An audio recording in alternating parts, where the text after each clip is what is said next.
దేశ రాజకీయాల దిక్సూచి బీహార్ ఎన్నికలు కాదు, ఒక రియల్ లైఫ్ పొలిటికల్ థ్రిల్లర్. ఇక్కడి ప్రతి సీటు ఢిల్లీలోని కుర్చీని కదిలించే శక్తి ఉంది. ఇప్పుడు ఆ నేలపై మళ్లీ రాజకీయ యుద్ధ బేరీ మోగింది. నవంబర్ 6, 11 2 తేదీలు, కానీ లక్ష్యం ఒకటే, అధికారం. ఒకవైపు ఎన్డీఏ, ఇంకోవైపు మహాగఠబంధన్. 243 సీట్లు, 8 కోట్ల ఓటర్లు, ఒక్క రాష్ట్రం, కానీ ప్రభావం దేశవ్యాప్తంగా. కానీ ఈసారి అందరి చూపు మాత్రం ఒక యువ నేతపైనే ఉంది. చిరాగ్ పాస్వాన్ తండ్రి కలల దారిలో తాను కొత్త మార్గం వేస్తున్నాడు. సీఎం కుర్చీ వైపు వేసిన అడుగులు బీహార్ రాజకీయ ముఖ చిత్రాన్నే మార్చే శబ్దంగా మారాయి.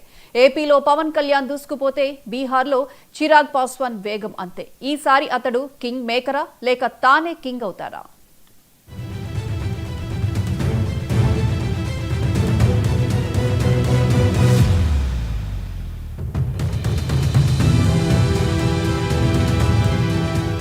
బీహార్లో మొత్తం 243 అసెంబ్లీ సీట్లు ఉన్నాయి. కానీ ఇది కేవలం రాష్ట్ర ఎన్నిక కాదు, కేంద్రం దాకా ప్రభావం చూపే పోరు.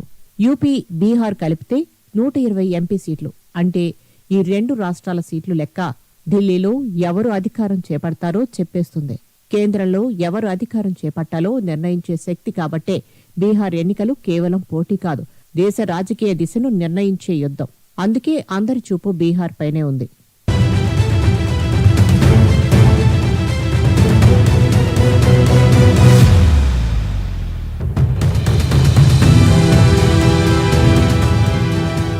ఎన్డీఏ సీట్ల పంపకాల పంచాయతీ తేలిపోయింది.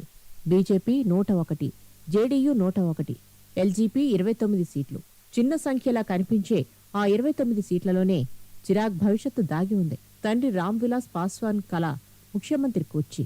ఆ కలను ఇప్పుడు కుమారుడు నిజం చేయాలనుకుంటున్నాడు. మోడర్న్ లీడర్గా, మాస్ కనెక్ట్ కలిగిన యువ నాయకుడిగా చిరాగ్ ఇప్పుడు బీహార్ రాజకీయాల్లో కొత్త ఎనర్జీని ఇంజెక్ట్ చేస్తున్నాడు.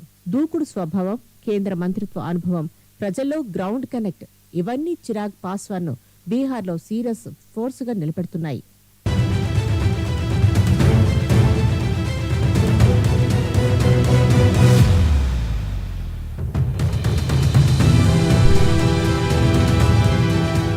గత 15 ఏళ్లుగా అధికారంలో ఉన్న నితీష్ కుమార్ పై విసుగు పెరుగుతోంది. జనాలు మార్పు కోరుకుంటున్నారు. మహాగఠబంధన్ 3 పార్టీల కలయికతో పోరుకు దిగినా అందులోనూ అంతర్గత పేచీలు తీవ్రంగా ఉన్నాయి.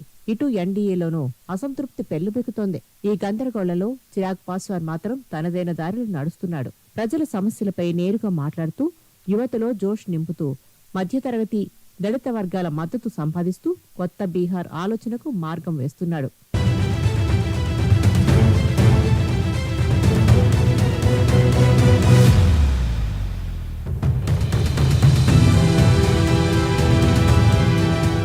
నవంబర్ 14న ఫలితాలు వెలువడే రోజున ఎవరికీ పూర్తి మెజార్టీ రాకపోతే ఆ 29 సీట్లు గేమ్ చేంజర్ అవుతాయి.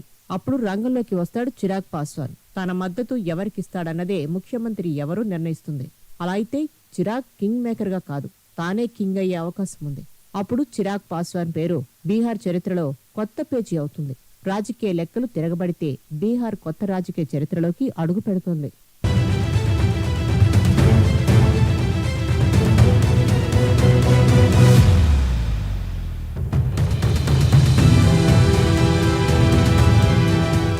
బీహార్ మళ్లీ మలుపు దిశలోకి వెళ్తుంది. ప్రచార మంటలు ఎగసిపడుతున్నాయి. పొత్తులు, సీట్లు, అంచనాలు, ప్రతిపక్షం, ప్రతి క్షణం థ్రిల్లర్ మలుపులు. ఎన్డీఏ అధికారం నిలబెట్టుకుంటుందా? మహాగఠబంధన్ చరిత్ర సృష్టిస్తుందా?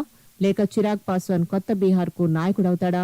జవాబు నవంబర్ 14న తేలుతుంది. కానీ ఒక విషయం మాత్రం స్పష్టం.